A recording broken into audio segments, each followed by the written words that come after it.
izquierdo, vamos a encontrar que este hueso va a presentar una cara exocranial, una cara endocranial. Se va a dividir para su estudio en una porción escamosa. ¿Está filmando? Se va a dividir en una porción escamosa, ¿sí? Una porción mastoidea y una porción petrosa. La porción escamosa va a presentar una cara exocranial, que es todo esto, ¿sí? Una cara endocranial, que es esto, y un borde circunferencial. La porción mastoide igual, una cara exocranial, una cara endocranial y un borde circunferencial. Mientras que la porción petrosa va a presentarse como una pirámide de base lateral y posterior, de vértice anterior y medial. Va a presentar dos caras superiores endocraniales, anterior y posterior, y dos caras inferiores exocraniales, anterior y posterior, ¿sí? 4 bordes y configuración interna, que eso ya vamos a ver en clase como tal. Entonces, este hueso, la porción escamosa, vamos a empezar. La porción escamosa, su cara exocranial, se va a dividir en una porción escamosa propiamente dicha y una porción basilar. ¿Por qué? Por la apófisis cigomática. La apófisis cigomática es este saliente, todo esto, ¿sí? Que va a tener dos raíces. La raíz longitudinal, que se va a extender desde aquí, desde el tubérculo cigomático anterior hasta la escotadura parietal. Esta raíz, como ustedes ven, se incurva posterior y superiormente, ¿sí? Se incurva posterior y superiormente hacia la escotadura parietal. Va a presentarse acanalada superiormente para deslizarse el músculo temporal. Inferiormente se va a continuar con la porción basilar y demás. La otra raíz va a ser la raíz transversa del zigoma, ¿sí? A ver, en la raíz longitudinal me faltó mencionar aquí, un poco por delante del conducto auditivo externo, aquí vamos a encontrar el tubérculo cigomático posterior. Entonces tenemos un tubérculo cigomático anterior y un tubérculo cigomático posterior.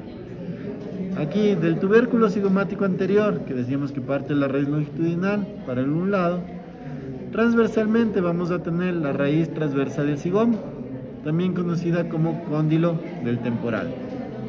Este cóndilo del temporal va a ser convexo, inferiormente romo, ¿sí? Va a ser una superficie articular, y de esa manera se forman las raíces de la apófisis cigomática. De ahí la apófisis cigomática propiamente dicha, para acá adelante, libre, ¿sí? Va a presentar un borde superior delgado en donde se va a insertar la fascia temporal, que es una membranita que va a cubrir toda la fosa temporal, ¿sí? Que va a cubrir el músculo temporal como tal. El borde inferior, en cambio, acá más romo, en donde se va a insertar el músculo massétero. Su vértice oblicuo anterior e inferiormente para articularse con el hueso cigomático, ¿sí? Su cara lateral convexa lateralmente, su cara lateral convexa, su cara medial cóncava, ¿sí? En relación con el músculo temporal. Entonces, esta apófisis cigomática es la que va a dividir a la porción escamosa en una parte superior, escamosa propiamente dicha, y una parte inferior o basilar. La parte inferior o basilar, vamos a encontrar la raíz transversa del zigoma, ¿sí? Se vuelve a describir por completo, todo, ¿sí? Convexa inferiormente, roma, desarrolla en sentido transversal. Por detrás de este raíz transversa del zigoma o cóndilo del temporal vamos a encontrar esta fosa, que es la fosa mandibular, una fosa articular, también llamada cavidad glenoidea del temporal. Esta va a presentar una zona articular anterior y una zona no articular posterior, dividida por la fisura tímpano-escamosa, ¿sí? Esta fisura, ya un poco más anteriormente, se va a dividir en dos, que es la petrotimpánica, acá, y la petroescamosa, acá, ¿sí? En conjunto, estas tres fisuras se pueden denominar fisura petrotimpano-escamosa, ¿sí? Muy bien.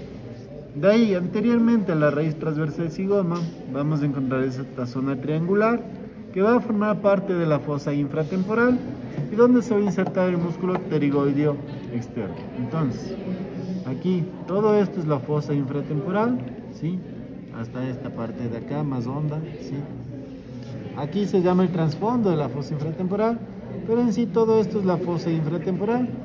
Y aquí tenemos esta parte del hueso temporal que decía que se inserta el músculo pterigoideo externo, pterigoideo lateral. Este músculo pterigoideo externo tiene dos fascículos, uno superior que se inserta en la ala del esfenoides, en la cara cigomática, aquí, ¿sí? Y otro fascículo inferior que se va a insertar en la lámina lateral de la apófisis pterigoides, ¿sí?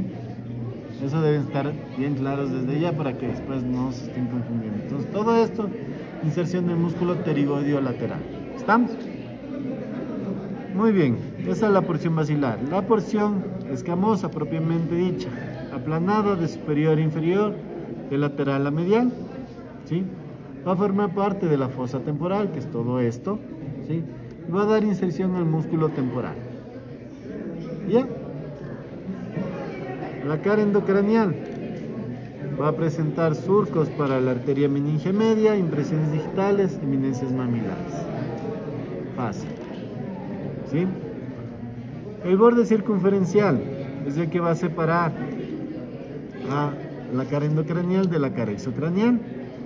Va a tener una zona adherente que endocranealmente está representado por la fisura petroescamosa, el techo del tímpano, y posteriormente se va a continuar con la porción mastoide. Mientras que en la cara exocraneal vamos a ver que está representado por parte de la raíz longitudinal, el techo del tímpano y las fisuras mencionadas previamente, ¿sí? Esa es la parte adherente. La parte libre va a formar 2/3 de una circunferencia. Tiene una parte anterior más vertical, aquí, que se va a articular con el ala mayor del esfenoides, ¿sí? Y una parte posterior más redondeada, más circunferencial, la cual va a estar biselada a expensas de su cara interna para irse a articular, como pueden apreciar, con el parietal, ¿sí? Facilito. ¿Puede repetir eso de la que sostiene al músculo macetero? Ya. Aquí nosotros tenemos la apófisis cigomática, ¿sí? Todo esto es la apófisis cigomática, desde aquí hasta acá. La apófisis cigomática, su parte libre, en su borde inferior, miren, es grueso, ¿sí? Aquí se va a insertar el músculo macétero, ¿sí? Aquí y en el cigomático, en toda esta superficie se va a insertar el músculo macétero, ¿sí?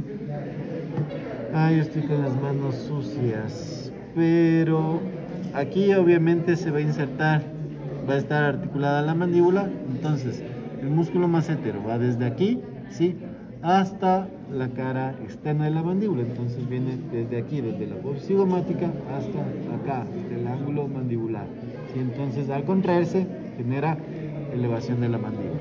¿Y el músculo risorio? El risorio de Santorini, no, el risorio de Santorini está acá adelante, ya es un músculo facial, eso ya ven en segundo semestre, ¿sí? Tiene permiso, pero volverá, ya. Muy bien, esa es la porción escamosa, cara endo y exocraneal, ¿sí?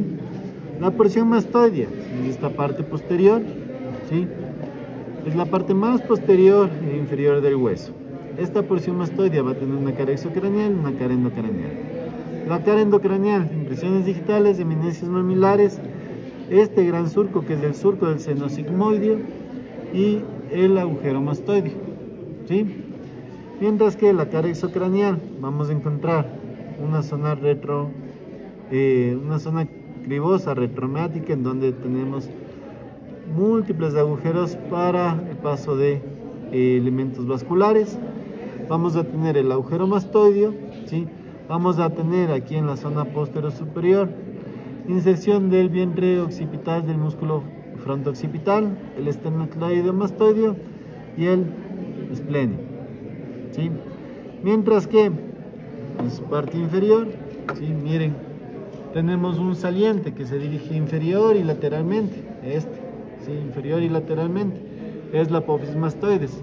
Aquí vamos a tener inserción Miren, tenemos rugosidades que nos da inserción a los músculos esternocleidomastoideo, esplenio y longísimo. ¿Sí? Ya cogiendo inferiormente una vista inferior de este hueso, vamos a ver que medialmente a la apófisis mastoides vamos a tener esta ranura, ¿sí? Ranura digástrica o escotadura digástrica para inserción del vientre posterior del músculo digástrico, ¿sí? Si yo les pregunto algún rato, tienen que decir el nombre completo, vientre posterior del músculo digástrico. Si solo dicen digástrico, está mal. ¿Estamos? Muy bien, de ahí tenemos la eminencia yusta-mastoidea, un pequeño saliente por su posición denominado yusta-mastoidea y un canal vascular para el paso de la arteria occipital. ¿Ya? Y esa es la porción mastoidea. La porción mastoidea como tal también va a tener un borde adherente, ¿sí? Que va a estar representado superiormente por la continuación con la porción escamosa e inferiormente va a estar cubierto por la porción petrosa, ¿sí? Mientras que su parte circunferencial vemos que superiormente se va a articular con el parietal, mientras que inferiormente con el occipital, ¿sí?